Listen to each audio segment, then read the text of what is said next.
podcast, A Penny for Your Thoughts with me, Steve Penny. Over the coming weeks, I'm going to be talking to some great people. I hope you enjoy listening in. Thank you. Edoardo, thank you very much for taking the time to join me on my podcast today. I'm really looking forward to talking to you. If you wouldn't mind, we start off usually with a bit of an introduction of who you are, what you do, and then we'll sort of just jump into the questions and see where we end up. Yeah, so, wonderful. Over to you. First of all, still, thank you very much for having me. This is very exciting. I never done a podcast before, so That's good. it's always the first time for something.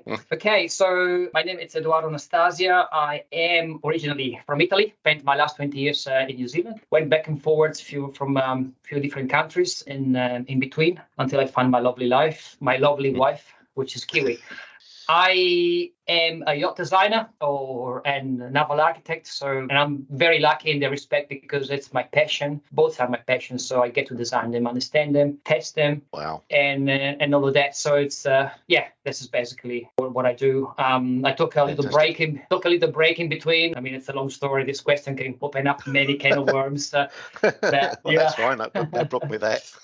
Yeah, so it's kind of interesting because the first Kiwi that I met back in Southampton, where I did my degree many months ago, his name is Warwick Buckley. And while at the course we were all the kids that were there. We were about let's say 20s, mid-20s, from all sorts of all parts of the planet: French, British, Belgian, Germans, you name it. We're all there. There was Warwick. Warwick was already in his mid-40s. He had kids, so he used to bring his kids in class, which is kind of amusing. So was he one of the students as well then? Yes, he was a student. Oh, right. Okay. Yeah, cool. So he's been a boat builder all his life, but he decided that he had enough of tools, and he wanted to learn to design boats. Nice. And never mind, he's already built a couple of boats by himself out of sketchbooks. And I spent a lot of time with him, a wonderful person, and he completely sold me the idea to visit New Zealand one day. And so that's the first thing I did after my degree finished, was to.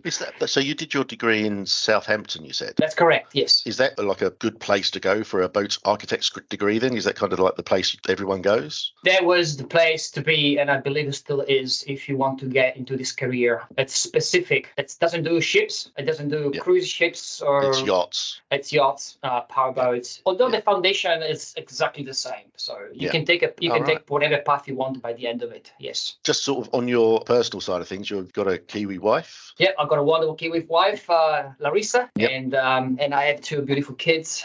Rafferty, she's 9, and Flynn is 12. Excellent. Cool. Yeah. Very good. So you came over to New Zealand 20 odd years ago and Correct. Basically been here ever since? Yes, I've been ever since. Okay. I took my wife back in Italy so she can get the Italian experience for a while. The idea was to have kids over there and so the kids could learn some Italian before we come back to New Zealand. The reality is when my lovely wife got pregnant, she realized before me that it wasn't the right spot to have a kid. She wanted to have a nest with the mum close to her and help and all that, which is understandable. Absolutely. At the time in Italian news, there was a lot of mishaps in the hospitals. People were dying. People were getting the wrong surgery. So don't tell me things like that. Exactly. My wife and my wife's a Kiwi as well, and we were in the UK when we first met. Been together 25 years now, but we've kind of recently, in the last few years, made a plan of what we want to do when we retire, and that is we want to go and live in Italy. Yes. And retire to Tuscany probably is where we're thinking of at the moment. Perfect. And just live out our sunset years in a warmer climate where we can travel, because we want to travel around Europe as well. We like the idea of traveling around Europe and seeing all of the history that Europe's got. And it's really expensive to do that from here. So it seems like moving back to Europe seems like a good idea. But then we've got the Ukraine war, and then you're telling me that the health system sometimes get things wrong, and I'm like, not so sure anymore. You know what's like, if you want to look for certain information on online, you find it. You find the answer you want. Yeah. Absolutely. And so it's very easy. Yeah. Yes, you can disappear down many different rabbit holes on the internet. That's for sure. There's 60. I believe at the moment there's around 60 million people living in Italy, maybe plus 3 or 4 million that are not unregistered. Yep. So you can imagine the amount of. It's just a standard deviation. Something will go wrong. Absolutely. I mean, that's the same in any healthcare system, isn't it? Things go wrong. People die, and you can cling to that and say that therefore everything goes wrong. But it's not the way to live your life, really, is it? No. Okay, look. So, first question really is: you've been interested in boats all of your life, I guess. That's correct. So what was it that inspired you to go down the nautical architect route? I guess if I take it down to the roots, and probably it will be my father influence in it. So my father, Arnaldo, he still lives in Italy. He's been in restaurant business all his life, been very successful. But in his humble beginning, he was coming from the inland of Italy and didn't know anything about the sea. Started his first restaurant. It was a restaurant that the locals love because famous for big portions, cheap and really good, really hearty food, and you can make as much mess as you could at a restaurant. So this gang of sailors decided that was going to be their watering hole and feeding place. And so the passion, they decided to take Arnaldo out on a yacht race one day, and he fell in love with the whole thing so much that we ended up having few family boats, few family yachts. Nice. And I treasure the time that I spent on the boat with my father, because being in a restaurant in Italy, it's a 7-day-a-week job. So those 2 or 3 hours a week we managed to go out. That was just the time that I really treasure. Otherwise, the rest of my life with my father is at the restaurant. Yeah. That's helping out. Funny. Yeah, helping out. So every memory I have with him. Anyway, so he really passed me the passion that he picked up himself. Yeah, I loved it ever since. Decided there was going to be a path for me. Whatever was going to be, something was going to be in the boat, in the water, in the sea, and that's how it started. Yeah. Okay. Well, I think it's great if you find something that you're passionate about and you can make a career out of it, because I think that's how you end up being very good at something. If you're just doing a job because you need the money, there's kind of not much motivation to do it well. It's just, I need to do enough to earn the money I need, and that's kind of it. But if you're really passionate about what you do, I think it gives you an extra motivation, doesn't it? Oh, totally. It's you're emotionally involved. Yeah, it's a wonderful aspect. I mean, it's a double-edged knife though as well. Yes, You feel terribly responsible, like you said. Yes. At the end of the day, on a normal job, you could go home and you don't care. I just can't stop thinking about it. Well, it's the same when you're running your own business. I think it becomes your life. It becomes your identity as much as anything else. And I think that's also true. I would say more of men than it is of women. From my experience, women tend to be more rounded in terms of their personal identity. Yep. Whereas men, because of the stereotypes we've got about men being the main breadwinner and men having to look after their families, it's kind of your job becomes who you are a lot more, I think, and it's very difficult to separate success and failure at work from success and failure in yourself. Yes, I've certainly found, but and it's interesting, very interesting. So so your father was your inspiration for building boats or designing boats, rather? It was. If you were to look back over what you've done up to now, what would you say was your proudest achievement in your career? Career-wise, this is a very difficult question. I mean, I've been in the business for a few years, but if I have to pick one particular moment, was my first design. My first design, where obviously in this business, lots of people decide to start on their own and they're successful, others fall off. I started, as many they do, is working on a big office. And then jumping from office to office, learning different things. And each office normally is focused on different part of yacht designing. And so you get a bit of a mixture of knowledge. Sometimes you do powerboats, sometimes you do race yachts, sometimes you do super yachts, sometimes you do commercial vessels. But it's tough going. To have a business. And then when you start having family and kids, you feel you don't have the luxury of having a break of like 2 weeks where you don't know work. There's no work and there's no money coming in. And so you can imagine the pressure. So it's been for me very difficult. I chickened out from breaking out and trying to do the business by myself. So I kind of always work for somebody else. Until one day I was working with this project manager on a big refit on Endeavour. A big 140-foot J class, which used to be the America's Cup class boat in the beginning of the century. Beautiful, slender yacht. And this boat was being refitted, and I was part of the design team for the refit. We were just in the bilge of this beautiful steel boat and trying to bang in our head on how we're going to solve this problem, this corrosion. There was a piece of it to be replaced. And the project manager looks at me and says, "Hey, can you design me a boat?" And I said, Yeah, I can do that. I don't know when I'm going to do it, but it's how I do it over the weekend. He said, okay, I'll do it over the weekend. So it'll take a while because, the weekend's what it is. So there was it. He gave me the chance to design a boat. He built it himself over the weekend as well. So it was a a long process for both of us. And we became great friends with that. Then the boat went in the water. It had the look that I wanted. He loved it, and the boat performed very well. And so there was a very pivotal moment in my career where I kind of got some confidence that I actually can do the job. Could you sort of just, because I know nothing about designing boats at all. Yes. Do you start from a template of some kind for the shape of and style of boat that you want, or is it from scratch every single time as a new design? How does it go?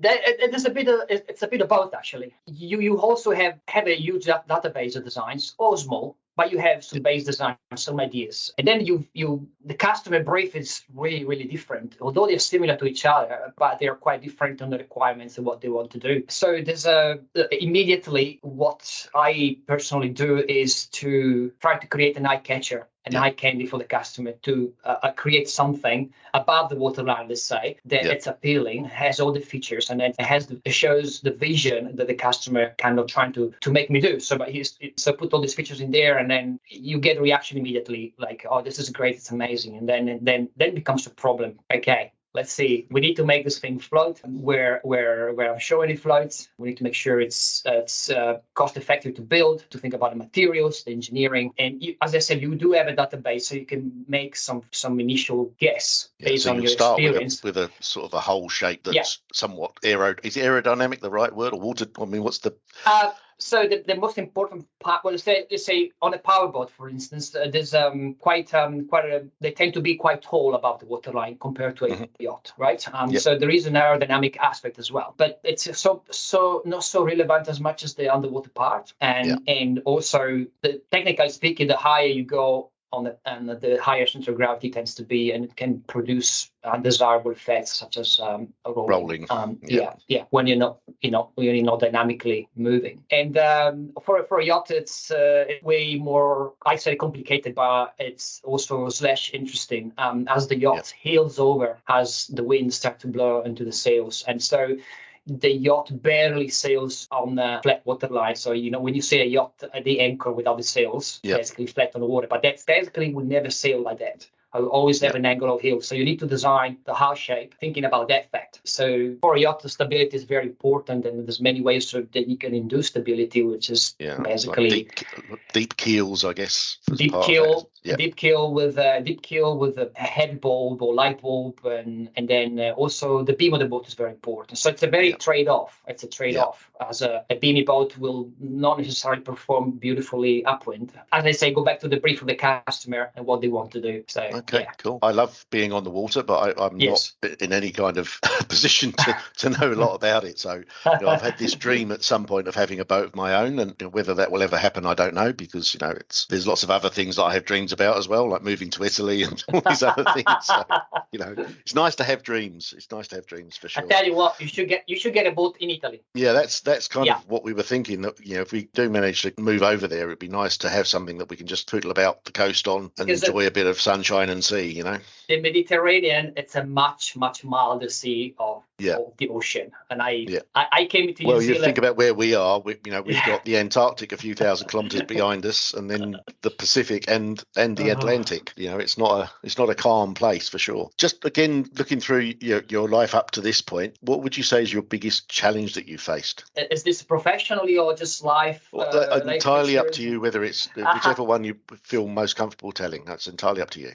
Well, I have a few, but the first one that came to my mind, the biggest struggle for me was to get to Southampton and do this Bachelor of Engineering. Yeah, there was a massive struggle, which I love to tell the story. It's a long story, but try to make it brief. I wasn't particularly good at maths, and I wanted to go. I wanted to do a Bachelor of Engineering, like exactly yourself, right? And so plus I have to go into a country where I couldn't speak the language, because at college I did German. There were a few added complications, and I couldn't apply to the university because I couldn't quite understand how to fill in the applications. So anyway, after many shambles and a few pushback, and out of desperation, my mother said, my mother's a very important figure in my life, and I think it's in everybody's life. And she said, hey, just go to London and get a job, and when you feel ready, you can go next year maybe you apply again. So that's basically what I did. And I went to London and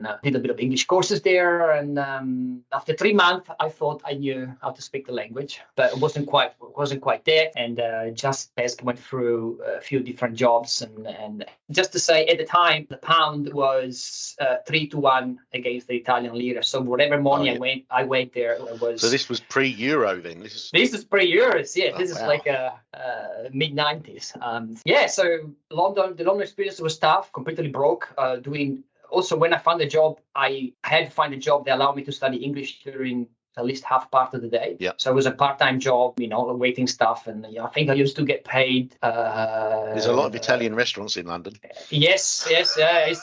By memory, I used to get paid £2.50 an hour. Oh wow! Which is like, So it's not a lot of money. Ate a lot. I ate so many baked beans, man. It was baked beans. I think you could buy a tin at a time for 9p. So it was within my budget. You're making me feel old now. So the struggle was to get to London, manage to get there, learn some sort of language, and then kind of a year later applied again for university.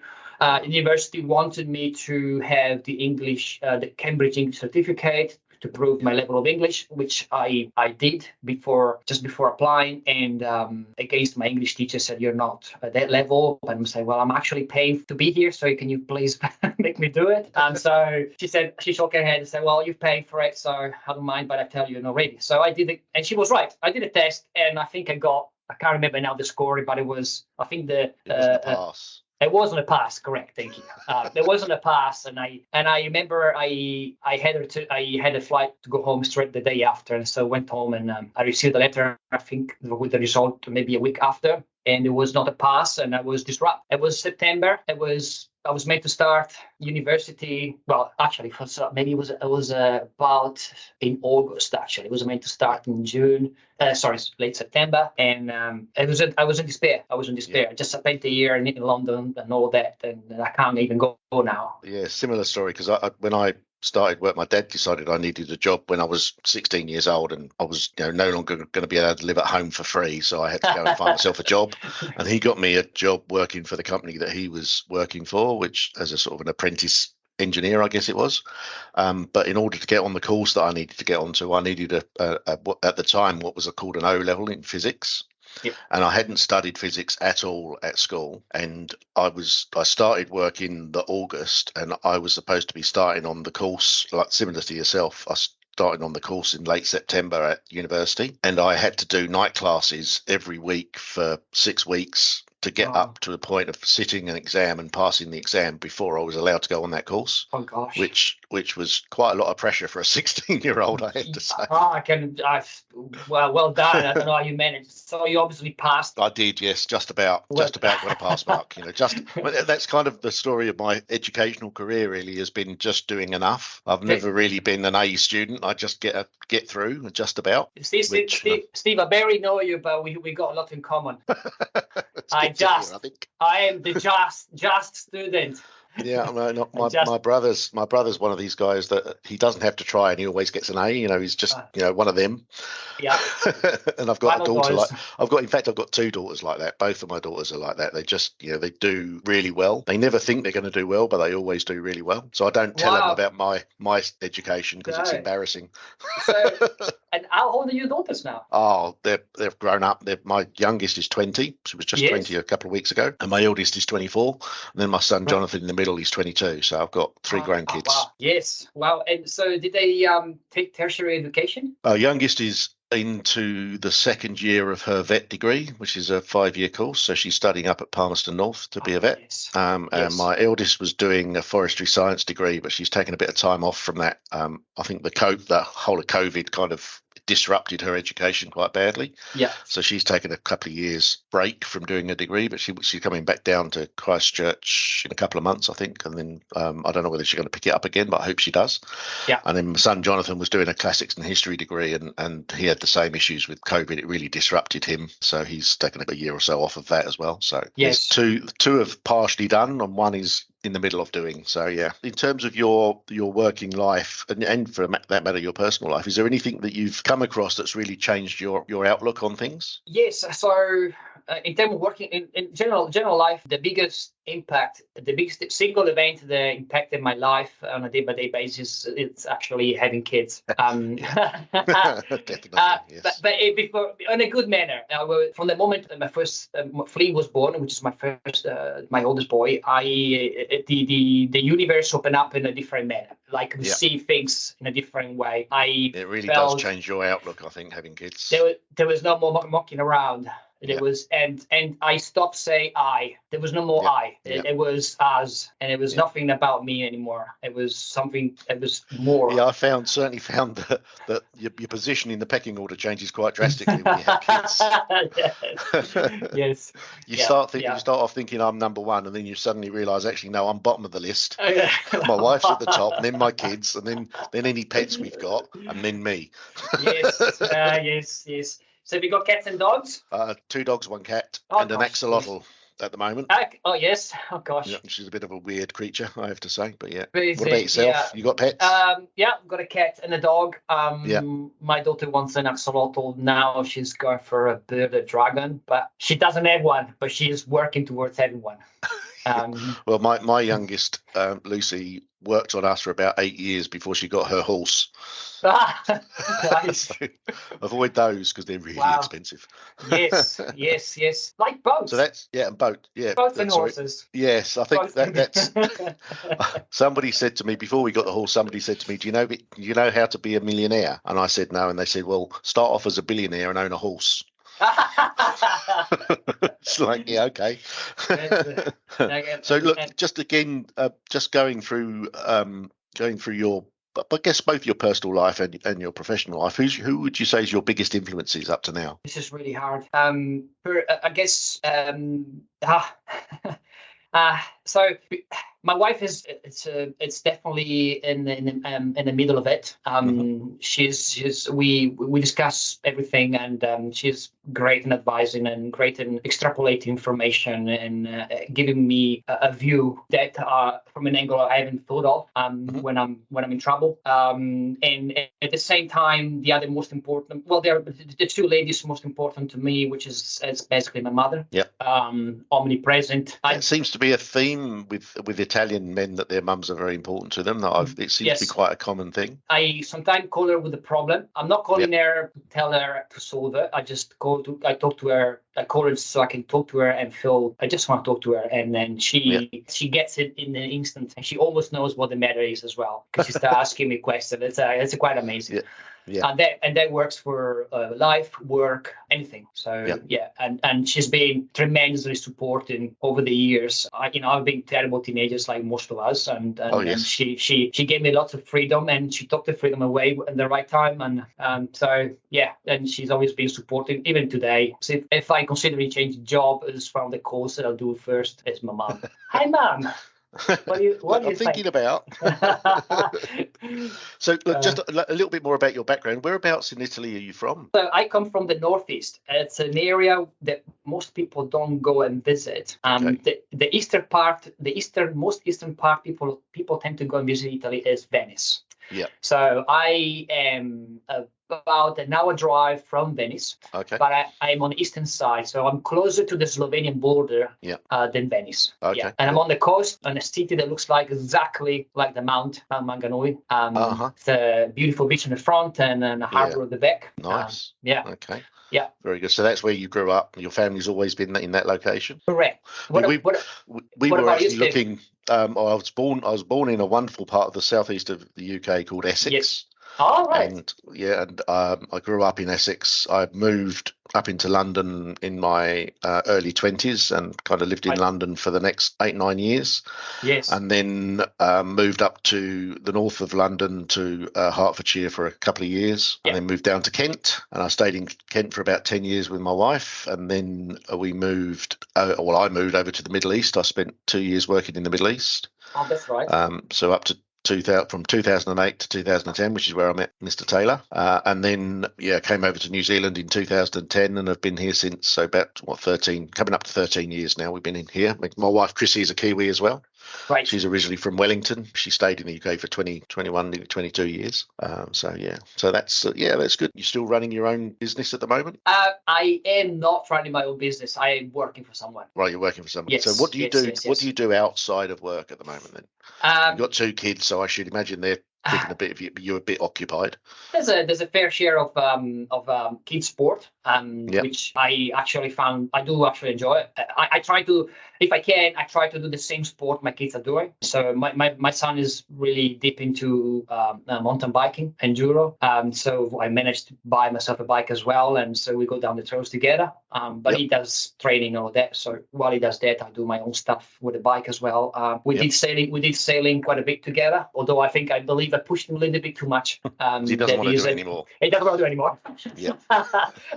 You know exactly how it works. Yeah. And so I kind of that's where I spend most of my time. And I have a teeny tiny boat in my garage that I've been chopping and working on it for ages. And so in my mind, I'm doing a lot of sailing. Yeah. But it's virtual sailing. It's virtual sailing, not real sailing. It's the sailing that I do when I go in the garage and work on it, and I pretend to work, and I just look at the boat, don't know where to start. And Yes. Okay, that's cool.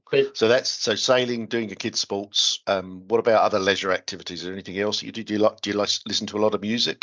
Well, yes, music. I surrounded by music 100% of the time. There's always music around me. Actually, they hate me in the house because there's music. I'm the first one to wake up in the morning, so there's music blasting straight away. And there's music in the evening. There's music when people want to watch movies. Do you have the same problem as me? I like to listen to my music quite loud, and my wife likes to turn it down all the time. Yes, that's the one. Lots of music, and we just bought a house 2 years ago, so first home buyers, and we bought the house we could afford. So there's a lot of work, a lot of maintenance, so that takes quite a bit of time as well. So it's very hard to carve a few hours of the day to do something for myself, but that's the lot of a family man, I'm afraid. It's you have to you do have to look after yourself for sure, but you do. I think we're all guilty of prioritizing everybody else over ourselves sometimes. And I've learned somewhat belatedly in my life that somebody said to me, when you think about yourself, think about what the airlines say to you in their safety briefing at the start of the flight. Put your mask on first before you help anybody else. And it's true. If you're exhausted, you can't help anybody else. So you need to look after yourself first. You need to make sure you've got all the energy you need to be able to look after those around you and give them your best. And it's not being selfish, it's being practical, really. But it takes quite a lot of effort to realise that and to actually do something about it, I find. Because it's kind of ingrained in you that you've got to look after everyone around you first as a man. Certainly in my childhood, it was the men were the ones that was responsible for looking after everybody else. And it's difficult to break that cycle, I think.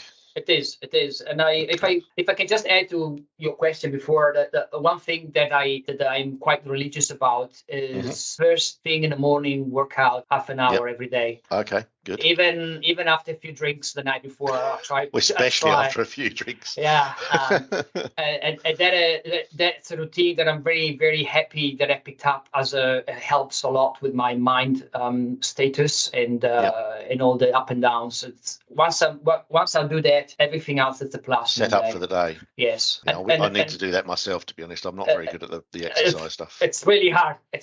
But I miss it if I don't do it. That's good. That's excellent. Yeah. What do you do, Steve, when you have a minute to spare? When I have a minute, well, I mean, it's been a bit weird because I've been running this business for about 5 years now. So I started it in 2018, and for the first couple of years of that, it was kind of everything, because I was putting everything I had into getting the business up and running.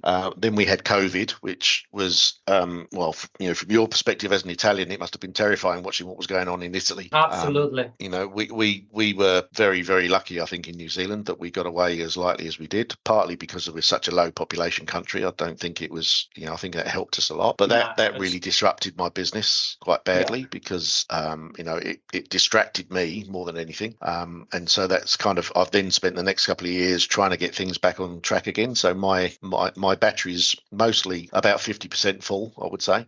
Yeah. Because I'm just always worrying about something, which doesn't help you relax too much. No. But I think the thing that's helping me at the moment is that I've changed my focus over the last couple of years. Like I've been thinking about my career. I've been working since I was 16. I'm 55 now, so I've been working for 39 years. Yeah. And I'm now starting to focus on what's next, because I don't want to carry on working in the industry that I am for the rest of my life.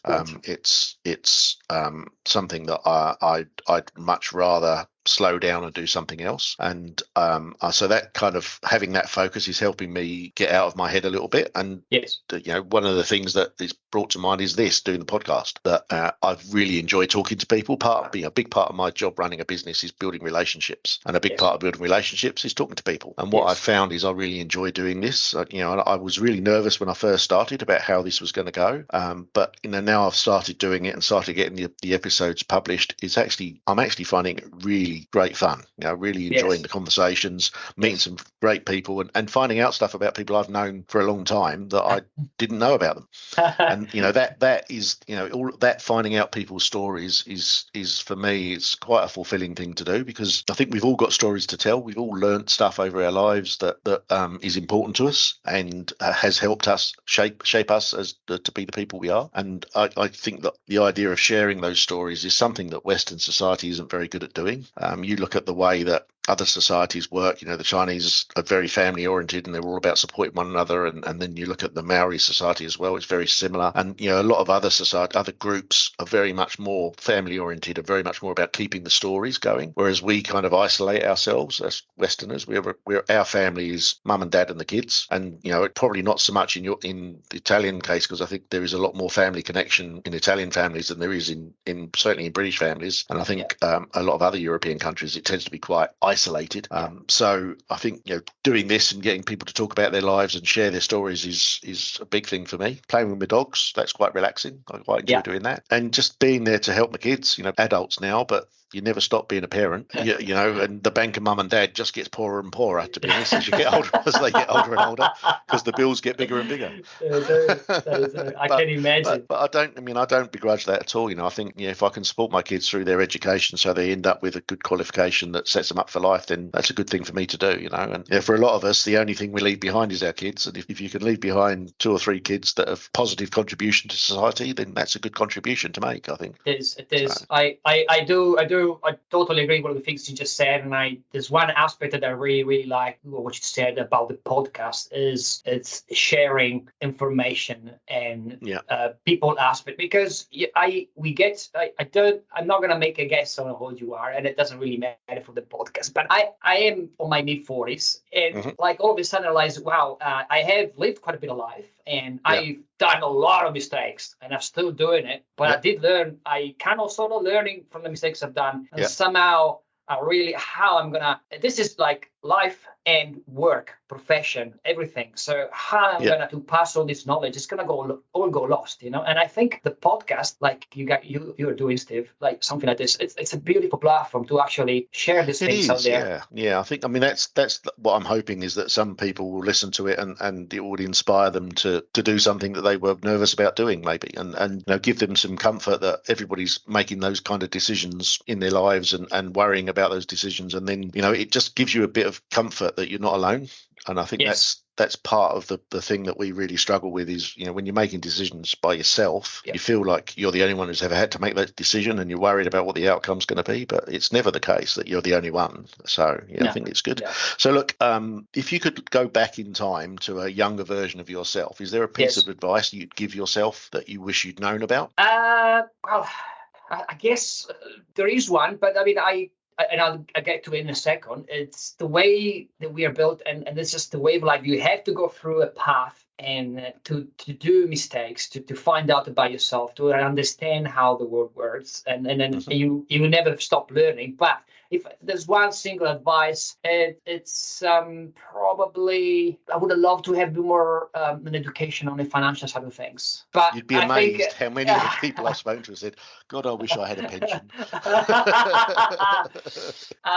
So we don't have this huge pressure in Italy to buy a house, and like we have here in New Zealand. I moved here in my mid-20s, and my work colleagues were even younger, and they were already buying houses, having mortgages, and I was freaking out. You guys are nuts, but it's just not in us, and to own a property. Yeah, I mean, I think having that financial security is something that you in your early 20s, you think, oh, that's a long way away. I don't need to worry about that now. But it's amazing how quickly your early 20s become your mid 40s. And then all of a sudden you're thinking, well, actually, I'm closer to retirement than I am to starting my career. Yes. How am I going to pay for my retirement? Absolutely. Because it's not getting cheaper to live. No. It's I just get demoralized going to the supermarket, So every time I go. I mean, it's a mundane thing, but we went in yesterday to go into New World to buy some stuff, and my wife refused to buy broccoli because the broccoli head was over $7. Yes, one head of broccoli. What I agree the hell? With you. Yeah. Me too. I said, I agree. Not going to do that. A couple of other things I wanted to go through. If you could actually meet somebody, whether they're a fictional character or a real life character that is a hero of yours, who would that be? And secondly, probably as important, what would you ask them? So it's very hard to single one out. Okay, well, you can have more than one. I'll have. First of all, it would be silly for me not to be talking to Leonardo da Vinci. Oh yes, of course. Leonardo da Vinci should be on the deck of Star Trek for me. On the Enterprise. Is the engineer, the engineer, the artist, the everything, and the great thinker. And if I have to ask him something, I would probably ask him one single question, and which basically. I wouldn't ask. I would just ask him if he kindly just speaks to me about anything he wants to speak to me, because I probably would be pending from his lips. And I, in my imagination, there's just wisdom coming out of and ingenuity coming out of his mouth. I could be wrong. Maybe he was not a very nice person, but well, all you can do is look at the work that he's done and imagine what he's like, really, can't you? That he would be amazing to have a conversation with somebody like him. There's so many. You look at some of those historical figures, and you do, just wonder what it would be like to be in their presence, because I think a lot of the time they're not really well thought of during their own life. It's only subsequently that people start to really understand how important they were. Yes. And I think, okay, that's pretty cool. Anybody else? Any other? The other guy would be Mr. Archimedes. Is is the guy that came up with the rule of buoyancy. So what's the rule that keeps objects afloat in the water? Yes, that's kind of important for what you do, I guess. Yes. It's not the only thing he did. He was a great mathematician. It was a Greek mathematician, and even though it was living in Syracuse, which was basically Italy, but at the time it was a Greek colony. Archimedes lived in a period of an historical time where mathematicians and historians, they were very well taught and trained and passing information orally, and very well trained on not changing what they heard or what they spoke to. And so I'm sure Archimedes spoke to some of his mates that went and traveled to Alexandria and visited the library of Alexandria. And so I can talk to him for days asking what he heard. Absolutely. I mean, then you've got Aristotle is around at the same kind of period of time as well. And I mean, I can't remember. Is it that one of those was teaching the other one of those, and I can't remember which way round it is? Yes. Was Aristotle teaching Archimedes, or Archimedes teaching Aristotle? I can't remember. I think there is a connection. There is a connection there. That's pretty. I mean, that's two amazing people. I think you've chosen. They're very. I wish I'd thought of those. I thought they were a bit of a cliche. No, not at all. Not at all. No, it's great to think about those things. So music. You said you like to listen to music. Is there a band or a singer or someone that you've never seen live that you'd really like to? This is easy. Pink Floyd. Any day. Pink Floyd. Yeah, just one. I mean, it's hard to pick a band, but that will be the one. That'll be the one that I missed and I never see again. Well, they're still kind of around. Still, Sort of, kind of. yeah. Some of them, anyway. Some of So them, I mean, yeah. there might be an option to see them at some point, I guess. Yeah. What about travel? I mean, you've obviously travelled a fair distance from home. Do you do much travel now? No. Obviously, No, I don't. COVID's kind of restricted things, but COVID restricted thing. But yeah, so obviously basically I finished college and then I got shoot up to UK where I spent 4 years. Then I went to New Zealand and stayed there for about 5 years. Then moved to Italy for a year. My wife got pregnant, came back to New Zealand for a couple of years, and then went to Thailand, moved there for about 3 years. Yeah. My wife got pregnant again, so we came back. Back to New Zealand. Yes. Yeah. But one place is very hard. But one place I love to visit, if I have to say, the first thing will be Japan. Okay. Japan is what is it about Japan that makes you want to go? I think is the Japanese crowd that I was mixing with when I was in London. Right. There was I met this very wealthy Japanese boys that they were learning English in the same school that I was in London, and they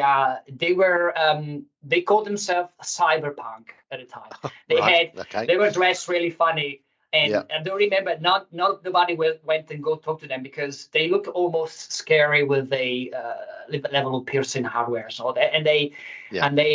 But they kind of embraced me. They took me in their group, and I cooked for them, so they absolutely loved that. And then they like their Italian food. And they broke into in our broken language. We talk about a lot of our countries and way of life. And then obviously I did a lot of reading and learning about the country, and it's just like for me it was like another planet. For me, it's not going there will be another planet because I've been in a sport. I guess I've spent some time in Thailand and some time in Hong Kong and Singapore, and but I wanted to. I'm just attracted to go there. Culture, food, the country itself, the history, all that. Obviously, I between the brackets, I love history, and the Middle East will be my promised land, which will never happen. Yeah, I mean, unfortunately, my time in Dubai was timed very badly. I was landed there when the GFC landed there, so it made it quite a difficult place to be. But the amount of information or amount of history there is in that region of the earth is astounding, really. You've got Egypt with the pyramids, you've got the Persian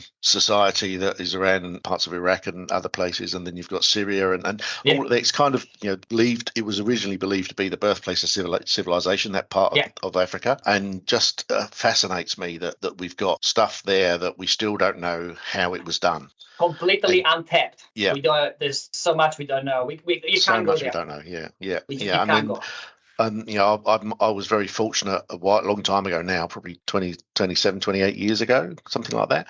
I went to Egypt I worked for the BBC at the time, and I spent 2 weeks in Egypt on a dive trip because the BBC had a dive club. So we went scuba diving in the Red Sea. Wow. But before we went off on the trip, I managed to get onto a visit to go to the Valley of the Kings. Went there on the back of a donkey to watch sunrise over the Valley of the Kings. I have to say it was amazing just seeing what's there and knowing that it's been there for thousands of years and will be there for thousands of years more. And I think we as a society are really disposable. We build stuff that lasts for 10 minutes and then buy another one. I think we've got a lot to learn in that space, to be honest. That's huge. Just one other question I wanted to ask: is there a decision that you would like in your life that you would like to change? My first thought is no, because no one of the people that will be around me now, or the people that I met, or the places that I went, will be possible if I go back and change something. I will change time and sure, there's some small regrets here and there, but overall scheme of things, I feel very lucky and blessed to live in a country like New Zealand, have met the love of my life, and have beautiful kids and grow them in a beautiful place, and do the job that I like. So it's kind of, I think I've got everything. I've got it's the same as me. I look back over my life and I think there were things that I did that didn't turn out the way that I wanted them to, but equally every one of those things that I did, whether it was career or personal, I learned something from. Yes. And sort of the totality of that has made me who I am now. So if I had to change any of those things, would I be the person I am now? Probably not. Would I be better? I don't know. Would I be worse? I don't know. But I wouldn't be who I am now. And I think it's important to reflect on that every now and again, that you are the sum of all of your experiences, and whether they're good or bad experiences, you learn from those parts of your life. Yes. And changing things doesn't necessarily improve things. No. So, yeah, okay. Steve, tell me Yes. a question that I love to ask when I meet new people, and it's how did you meet your wife? How did I meet my wife? I worked with her, actually. Oh, you worked with her? Yeah, so when I worked in a company called Atelier 10, which was a sort of a very forward-thinking engineering business in the UK. Yep. And when I joined them, Chrissy, my wife, was already working there. Right. And that's how we met. And the story of how we actually got together is, I think it's quite funny. You know Richard Branson? Yes. Yeah, the sort of entrepreneur and business owner. Yep. He decided that he was going to have a bridal store in London, and it was called the Virgin Bride. And Chrissy, my wife, and I were actually sort of teamed up working on that project and delivering the designs on the mechanical services, so the air conditioning, heating and stuff on that project. And we spent a lot of time together on that project, and that's how we got together. So we got together on the Virgin Bride job. Oh, the Virgin Bride. Yeah, and we got our wedding dress from that shop. So our wedding dress, Chrissy's wedding dress, was bought in the Virgin Bride store. They did Chrissy's makeup on the day of the wedding, and cool. For the first year after we got married, she got a haircut there every month, all as part of what we did. So it's kind of that's our story. But cool. we tried to keep things quiet in the office, but we were working together in an office of 20 people. Everyone knew what was going on. But when we actually announced we were getting engaged, one of the directors in the business at the time just looked at me and Chris, and he went, "Oh, at last, a breeding pair." So yes, what about you? How did you meet your wife? Talking about chances and having regrets, and I said I wouldn't change anything because I try to be short. I met my wife in Auckland, but I need to talk about another person first. So which is it's my ex-girlfriend, and with that, when things kind of didn't work between us, we realized we were just friends, and when we broke up, basically a few months after, we just became best friends. There was absolutely nothing. It was total friendship, and so we really share everything. And one day she called me and said, "Hey, I bought a futon, and the guy that came and install it, it's a beautiful German guy. She kind of had a half a crush on it, and she said, but I said I was talking to him, and he said, I think you're gonna like this guy. I think you have to meet him. You've got a lot in common, and da da da." So I never thought about it too much, and then until one day, just a month later, we bump into each other. I'm there with this friend of mine, and we bump into this futon maker actually, and we exchange phone numbers. We have a coffee, and we connect straight away. And then that was it. And a few months later, he just rings me one night and said, "Hey, you want to go out and catch a beer?" So I did, and within I think a month, we ended up moving together with other people because we became really good friends. So this is great. I didn't like where I was living. So we go out one night. He has a crush on this chick, and this chick basically best girlfriend was Larissa. So there was a combination of things, which became my beautiful, lovely wife. And as we met that night, nothing happened. Serendipity, as they say. Yeah. Nothing happened that night, but like we were inseparable just from day one. We couldn't stay apart from each other. But that's the funny part of things. Like if my ex-girlfriend, if I didn't become friend with my best girlfriend again, she didn't buy the futon from that shop that day. Yeah. All of those chances. Yeah. And they sent another installer. Yeah. All of those different things. Yeah. I mean, that's I kind of I think sometimes, but I don't necessarily believe in destiny, but I do sometimes think that those chances, they're hard to explain how that sequence of events has happened and how it's ended up. When I joined Atelier 10, where Chrissy was working, I'd left the BBC because my boss there had changed, and the person that came in was being my boss. I really didn't get on with him, and I had to get out. So because he was driving me mad, so that's why I left. And And when I got to Atelier 10, I was being interviewed to take a role running their office that they were going to put into Brunei, because they just secured a big project in Brunei. And the intention was that I'd come into the office and then move over to Brunei and be based in Brunei and work on that project over there. But when I came into the office, speaking to the directors, they decided they wanted to keep me in the London office.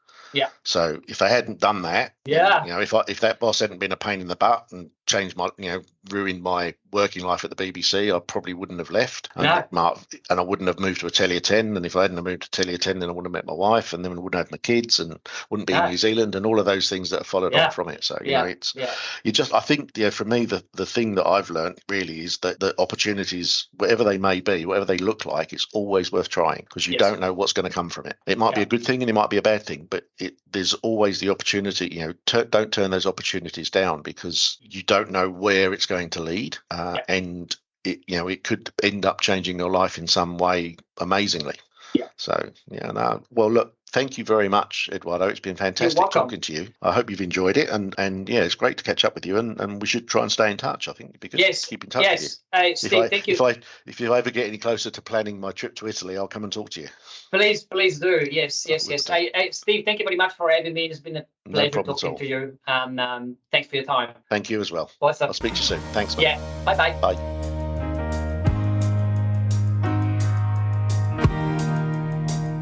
Thank you for listening to my podcast, A Penny for Your Thoughts, with me, Steve Penny. I hope you've enjoyed today's conversation, and I look forward to sharing my next conversation with you in the future. Thank you.